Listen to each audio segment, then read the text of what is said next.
All right, so we are in the middle of making wire portraits. And one thing when you do that is you're gonna end up having to add pieces of wire to it. So what I'm gonna do is show you how to make a nice, neat connection with your wire. This is gonna be important because we are not covering this, so the way the connections look is part of the way that the artwork will look. So I'm gonna show you how to make a nice, neat connection. It will make it strong and be awesome for our project. So if these are two different pieces of wire, we want to connect them and wrap them around. So I'm going to wrap the end of one around the beginning of the other and vice versa. So I'm going to start, I like to make a little L-shaped bend to get my wire started. I'm going to wrap it around like a corkscrew. I'm going to try to use the pliers as much as possible because then it's less strain on my hands because it's a lot of work.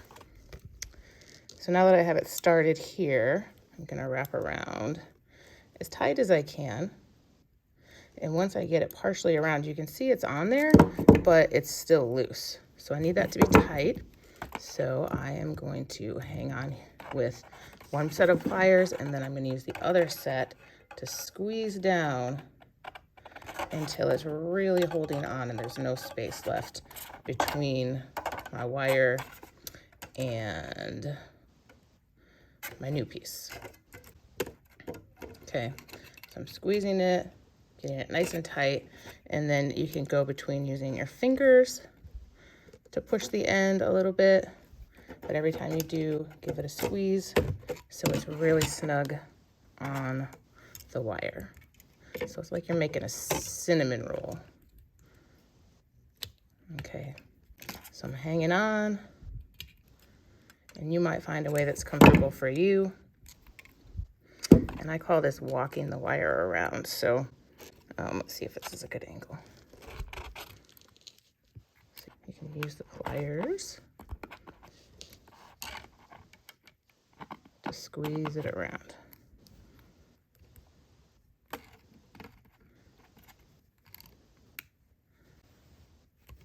Okay, I would say do 2 or 3 passes. And whatever you do, if you do 2 or 3, do the same amount for every single time that you go around, for every connection, so that it looks consistent and intentional. So there, that looks good, it looks tight. Now we're gonna go in the other direction with the tail that's left. This is gonna be too long, and I'll just snip it. So first, I'm gonna get this into an L shape and then wrap it around. So hang on, use the tail.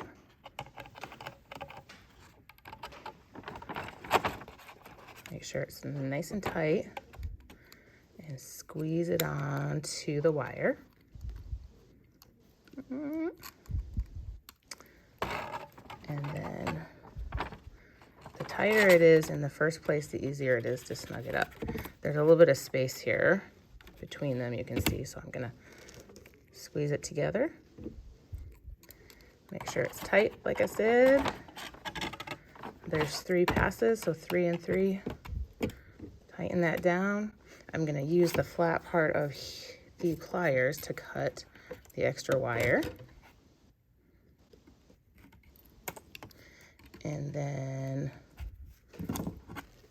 squeeze that little tail down up against the wire that's inside.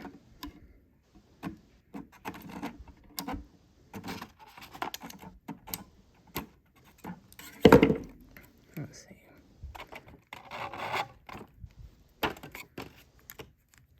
Squeeze them close together. I'm feeling pretty good about this. Remember, the way it looks is important, as is being strong.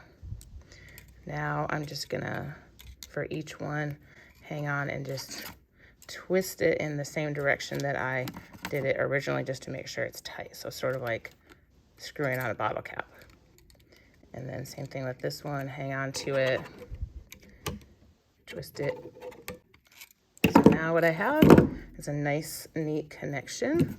I'm gonna try to get this so it's lined up. There we go.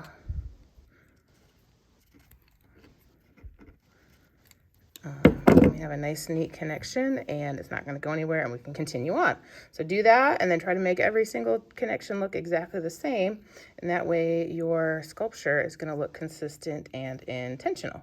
So if you have any questions and you're in class with me, let me know. I can do a demonstration. You can stop this and watch it, rewind, slow it down, and if you're not in class, let me know in the comments if you have any questions.